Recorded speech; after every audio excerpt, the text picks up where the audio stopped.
We're going to try starting this bike.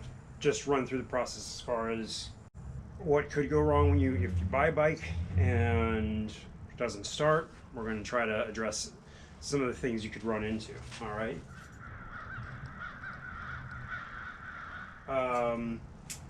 Gas in the carb is probably definitely old, but first we're just going to check out little stuff like if it feels like it has compression, if the battery is all right. Pull that off. If you saw the last video, you know that this was all totally apart. Basically all plastics were off. First thing you're going to notice is when you turn on, you should hear the pump clicks about 18 times or so. Kind of a ticking, whooshing sound slightly. So that's a good sign. Lights on here came on, so we know like the battery has some juice. I tried starting it one other time. I didn't realize the kill switch was in the kill position.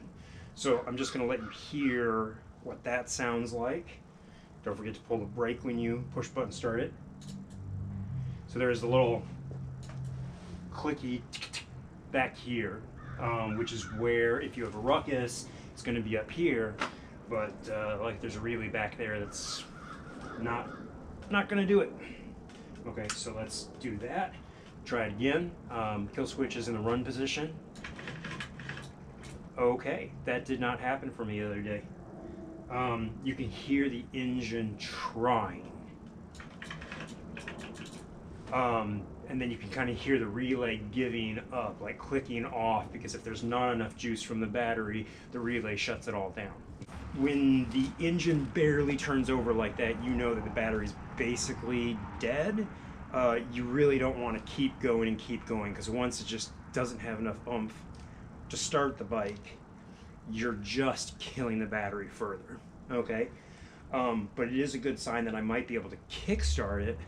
So let's just give it a little shot. I think the gas in here is too old, but we're just gonna like check it out. You can sort of hear it. I'm trying to see if I can feel compression. I feel a little bit of compression. There we go. So it feels all right, and it's moving smoothly, which if a bike was bad enough and it locked up or didn't turn all the way around, you know you had more serious problems. So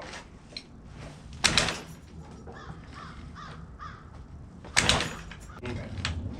So that is probably not going to work, and I'm guessing too that because this is the Metropolitan 2, all right, the jets in the carb are really tiny. So not only are they tiny, but now they're gummed up, and gummed up and tiny is really bad. The next step is I'm going to check the gas in there, but sometimes it's just the gas in the carb that's really bad, and the gas tank is okay. And so just if this unscrews without a key, that's because this may have been stolen. They jammed it out, and so something to look for when you're buying one. All right, so that is not a good sign. So this was definitely out in the weather. We may have, oh, and look at that. That's just absolutely loose. I did not notice that yet. All right. I'm gonna guess. I've never messed with the sending unit, honestly, so I don't know if that's normal or what. That does not look great. That is definitely an issue. Well, as far as it being untouched, I'm wrong there. There is a red filter. I'm not sure if you can see that, but see if I can pull it off. Yep. And I'm going to see if I can see anything in there. It doesn't look terrible in there. Like, I thought the bottom would be all rust. Obviously there's some rust right there and stuff. I might try cleaning that with vinegar. Let me see what this gas looks like. It doesn't look bad.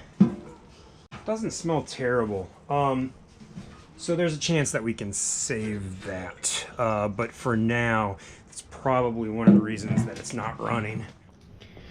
All right, here's the, I don't know if you could see it in the previous shot, but here is that red filter. So usually there's the right angled, the bigger cylinder with the nozzles basically on the ends kind of go at a right angle to keep the tube from kinking. So that's not probably stock. So I'm gonna figure out another solution for this, and we'll try pumping some other gas to it a different way and clean out the car. All right. Okay, so the battery is tucked up right in here, okay? So one of the things I would recommend if you're going to buy a used bike, I mean, and if you're going to maintain your bike even, is a multimeter. I wouldn't spend more than about $20. I wouldn't spend $10, but the digital LCD ones are good, really good. There's usually a point here on the ohms is the resistance, and if you put it on the one with the beep at the lowest ohms, then you can test continuity. That's important on fuses. What we want is the voltage with the solid line, and the dots represent ground. The wavy line is for AC, and we're not working with that. The stator is in AC, but for most purposes, when we're testing battery voltage, it's just going to be in this range. Go up to 20. If you have like a 1050, I'd pick 50 because the battery should be around 13. So let's see what this battery is at. All right. As long as your leads are plugged in correctly, the red on the positive of that. Get that set. Positive is on the fuse box, so green is ground. All right, and we got 12 volts, so like barely over 12. So that's not going to start the bike. I definitely go on the groups about how if your battery gets close to 12, it's shot. We'll go ahead, we'll try to charge this battery and see if that's entirely accurate, but my guess is we're done with that battery. Okay, I got another battery over here we can swap in. We'll try that out and go from there. All right. This is going to be a big part of why you can't start the bike, is if the filter in here is good and if this is buttoned up properly, okay? Especially if you buy a used bike and then you transport it. If you lay the bike on the side, oil can actually come out of the engine into this. It may be less true on the pre-06 models, but on the 06 definitely, I believe on this one too. Bike's really designed to stay upright for the most part. And so if you're having problems starting, you've worked on like gas for the carb and all that kind of stuff, check this. And in fact, the one thing I repeat over and over again is the screw right here often goes missing. It's hard to see it visually while you're working on it, so it's easy to forget. And in fact, there is, I don't think you can see from that angle, there's no screw there. So somebody didn't get the screw back in there and probably didn't notice it. So we're going to open that up just to check to make sure that's okay and try to find a screw that goes in there. Because we would like to run the bike as is before we airbox delete this. That's just my desire. All right, be right back. Just taking a look at the carb here, see if it's in place, plastic's on. See if the rubber's cracked anywhere, anything that can be an issue. It does almost look like, yeah, you know what? Looks like that's not connected to the air box in there. Right in there, I think that's supposed to be fully in. Now from the inside, I mean, it's in there, but I think that's supposed to seal up to the box. Like maybe the box has come off and been put back on, and it's kind of hard to get that popped in entirely. So yeah, I mean, it's important to have goals, but it's also important to not get so terribly obsessed with those goals that you make work 3 times harder. What I definitely have recommended a bunch of times is to just delete the airbox. You're probably going that way anyway.